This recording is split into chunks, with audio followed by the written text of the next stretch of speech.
What is up, you guys? Illinois Outdoorsman, and today, since we are all quarantined and they've closed almost every local lake around here, and it's 30 degrees outside and the wind's pretty good, today we're going to learn how to flip, because by the time they open the lakes up, we're going to miss the pre-spawn. We're going to fall right into the spawn. So we're going to learn how to flip. We're going to use a frog today, but learn how to flip and all the technique that goes with it. So stay tuned.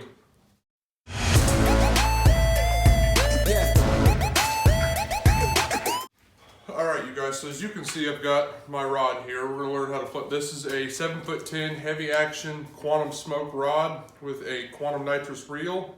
This is my kind of frogging rod, and this will probably be the one I use. I'll probably put a fluorocarbon leader on here just because this is full braid tied directly on here, but for today's purposes it'll work just fine. It's either 50 or 65 pound braid. I think it's 65, with a Bass Pro Shops Kermie frog, but we're going to use it just because I've already got the reel dialed in for this frog. We're going to learn the whole technique of flipping, what you need to do here, thumb control on the spool, the rotation of your hand as you follow through, and keeping your eye, just like they taught you in baseball, keep your eye on the ball, keep your eye on where you're going. And we're going to use this frog, and hopefully I don't stick myself with it, because this has got a brand new hook in this frog. The body's beat up, but it's a brand new hook. So down here on the ground, I've got the spare tire in my trailer. It's just the tire, there's no wheels. That's going to be our target. So what we're going to start with first, you guys, is you get up here. You're going to hold your rod like you normally would. Let the butt of it sit right here in your forearm. It gives you, right now I'm controlling this rod with two fingers, my index and my thumb finger. That's it. The rest of these fingers are free to do whatever. And the frog. So you have flipping and pitching. I like to flip. I don't like pulling all this extra line out here unless it's something where I got to get real close. I'm almost just skating that bait just right underneath something. Then I'll grab a hold of the line, but outside of that, I don't. Hold the lure, make sure, like this one, for instance, you can hold onto the skirt of it, the legs of it, so your hand is well away from the hook. So as you go, you just let go of the skirt. Don't have to worry about the hook. Jigs, same kind of thing. You can hold your trailer. I don't even know if I'm in the frame. You can hold your trailer, or the skirt of the jig itself. Worms, it all goes the same. Hold behind the hook.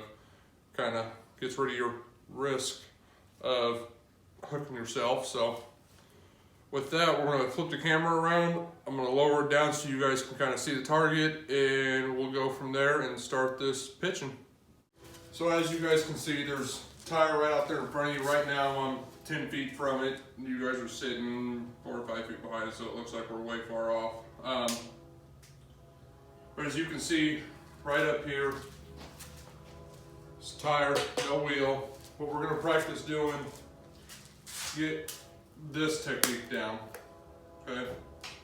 So this is 7'10", so I'm probably 18, 20 feet away. Boom, right in the hole. This is more just kind of the flipping, but you're gonna grab, I might not have enough room in here to do this. I'm gonna tag the garage door open, that's for sure. What we're gonna start off doing is we're gonna learn your technique. So you're gonna grab your frog, worm, whatever, behind the hook, and I don't know how well you guys are gonna be able to see this.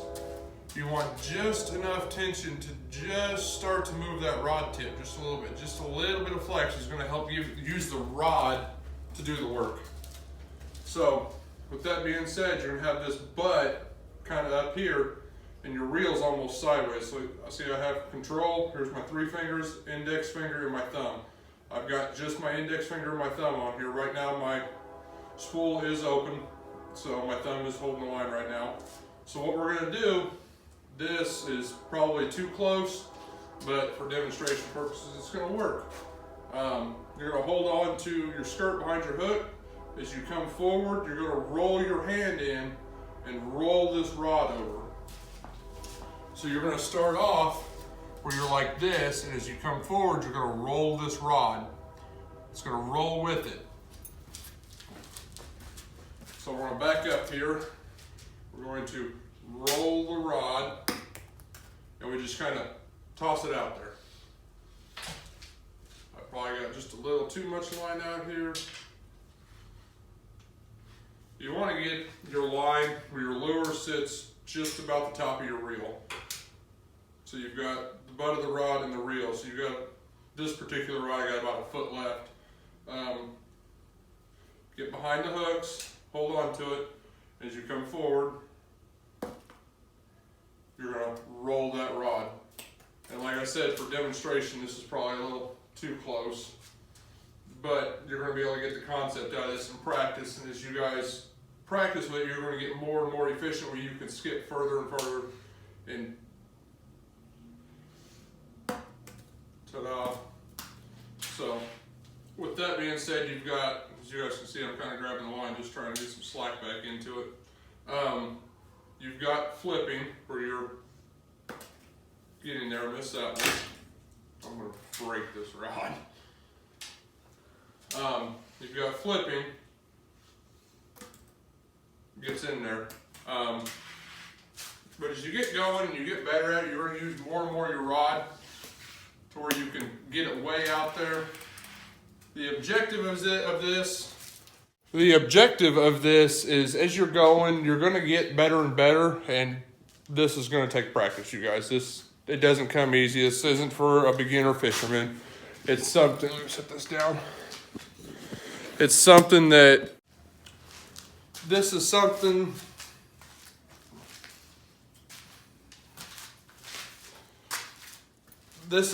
that's not going to come with, you're not going to get it your first time. You're probably going to get a lot of backlashes. Just it's nature of the beast as you're learning. As you get better and better, your backlashes become fewer and fewer, eventually to where you're not backlashing. And then when you get to that point, my suggestion is switch hands. Don't go for, everybody's like, oh, I can skip this bait now. Well, you can skip a bait, that's perfectly fine, but you're gonna find that water's gotta be smooth as glass to skip. If you get a little bit of chop, you're not gonna skip it, you're gonna backlash it. My best thing is switch hands, and you will find out how awkward it is. Whether you're right hand dominant, left hand dominant, you're gonna find out how awkward it is to pitch a bait. If you're doing all the time right-handed, force yourself to do it left-handed, or vice versa. You're gonna find out it's really awkward and it takes a lot. Once you get to that where you can switch back and forth, and you can go right hand, left hand, or whatever, then you can try skipping it. Then you can work on skipping it. It's practice. It's nice for a delicate presentation, to where you can just drop something in there and it goes almost unnoticed until they see it. They don't hear the splash of your bait hitting the water like you would if you hucked a Zara spook out there. It's going to make a pretty good disturbance when that bait hits the water. This is going to be, get in there, those pressured fish that know what a lure is, they know the sound, okay, there's something here that's not right, don't do it. Those kind of things, they're going to pick up on that. They're going to learn that eventually. So this is a different technique to sneak something in there. So they're going to see it. They're not going to hear it. They're going to see it. This comes into play when you're bed fishing in the spawn. Pre-spawn, you can kind of you'll get a couple fish here and there. From the spawn on, you're going to be able to use this a lot, from flipping beds to flipping laydowns, docks, boat ramps, just general kind of structure. During the spawn, you're bed fishing, you're sight fishing, so you see those, but those fish are still extremely spooky. So you want to get past them and make that subtle presentation to where they're not going to hear it, but they're going to see it. They're going to see that bait hop into that bed, and they're going to go to move it. It's not a hunger strike when you're bed fishing during the spawn. It's a defensive strike. They're trying to get that out of their bed. They don't want whatever it is, eating crawdads, fish, lizards, whatever it is, eating those eggs. It's a defensive thing. That's when you catch them. They pick it up to scoot it out. During the summer, into the fall, you're going to flip docks, trees, stuff like that. Those where if you were to cast, you're just going to get tangled up. Those where you can be pinpoint accurate and have that precision to put I'm gonna put this jig in the back corner of this dock and get it underneath this dock where most of these fishermen aren't getting because they're just fishing the outside couple of posts. No, those fish are now pushed back underneath the dock. You're gonna be able to get those fish that nobody's touched. They haven't seen this bait yet or what have you. Through that rotation is what you're looking for. Your hand starts off up top, roll it out. Roll it out as you let go of the bait. Let the rod do the work. Let it keep your eye on where you're going. If you watch where you're going, don't worry about what your hands are doing. Your hands will do it. Your hands will do what you're thinking. So if I want to put this frog in that corner, I'm going to roll it and never take my eyes off that corner. If I want to put it in this bend in this branch, don't take my eyes off of it. Just go. Just let it come naturally. Everybody overthinks it. Don't overthink it, you guys. If you guys like this video and you want to see more, give me a thumbs up. If you haven't already, subscribe to the channel, hit that little bell, and follow me over on Facebook and Instagram. But until next time, you guys, stay flippin'.